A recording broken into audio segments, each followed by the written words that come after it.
just leave it there. So next topic, Ben Simmons.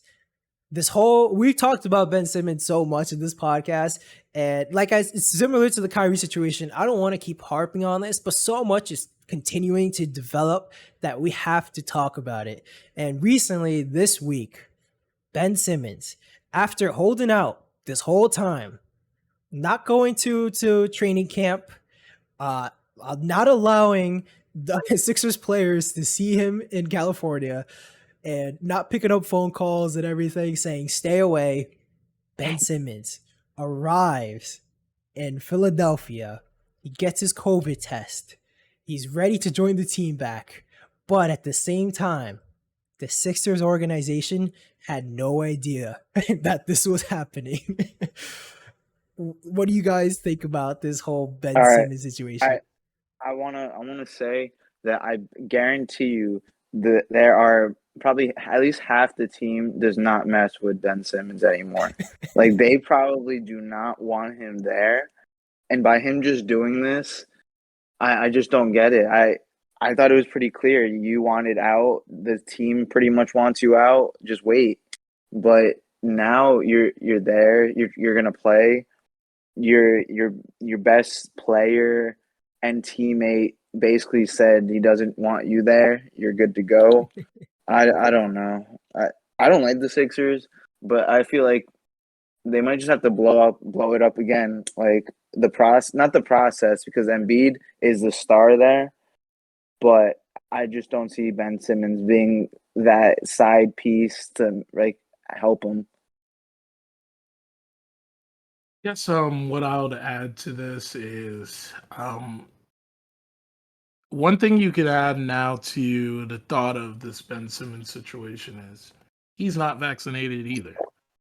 And where does that play a part in his decision making, in his thought process of this?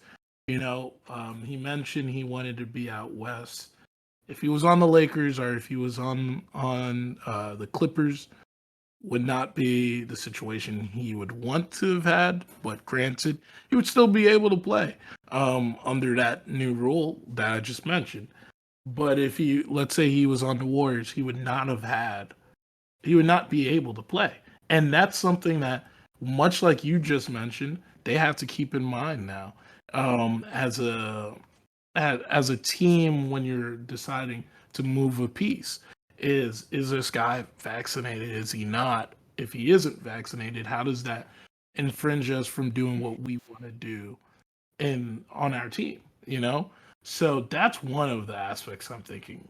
The second aspect is, you know, I talked about this a couple weeks ago about like doing a dichotomy of like Rich Paul and Mm, what he brings and how he helps out his star players.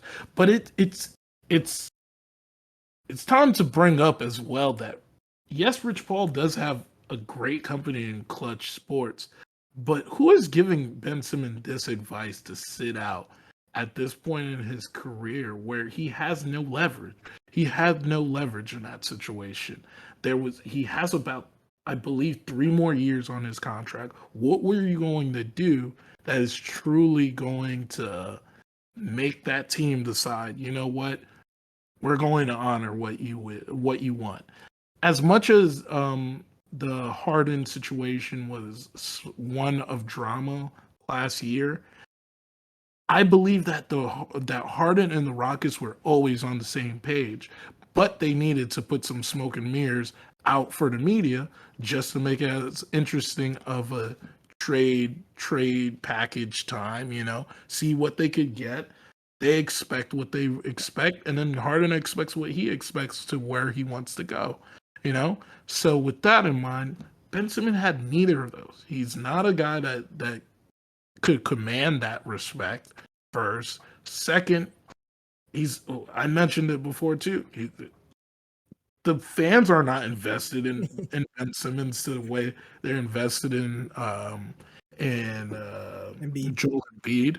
So he had no he had nothing that was on his side that spoke to like this guy he should get it the way that he wants. And now coming back, it just forfeited all of that. And we'll see what happens.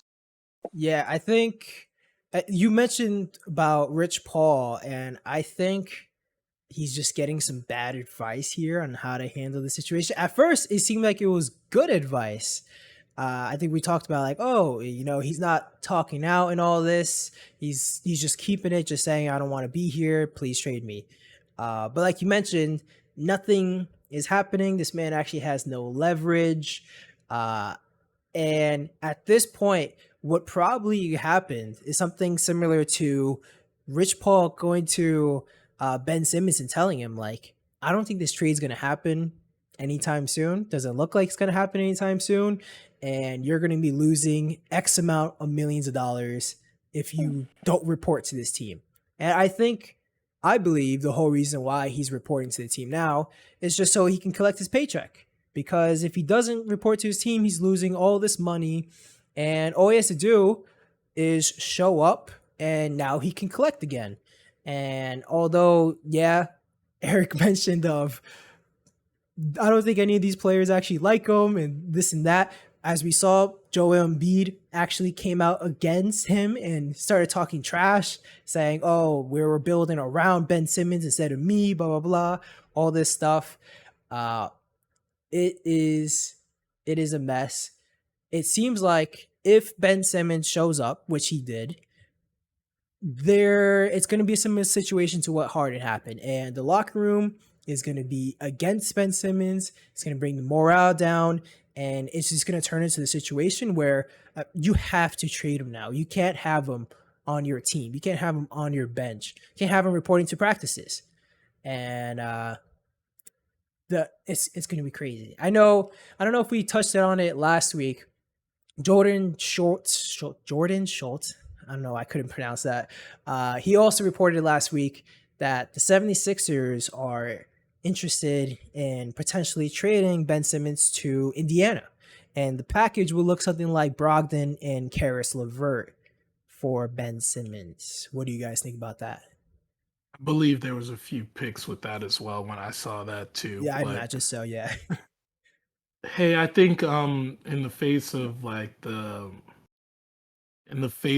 like all of the scrutiny they're going to be under if they keep Ben Scrimmins, Ben Simmons. But the animosity is going to build inside the locker room too, where now players, much like Eric was mentioning, players are just not going to want to be around him. He's not going to want to be around those players. So on the court, that's going to translate to that too. Having two guys that are recommitted to being there, they want to go at it, they want to have a chance at being a championship contender. That's way better in my mind than going with Ben Simmons and giving it another run, knowing that it's just not going to end right. Yeah, this is another one we're going to be talking about again in a week or two, and potentially a trade, potentially some more drama. Either way, I'm excited. Now, Eric,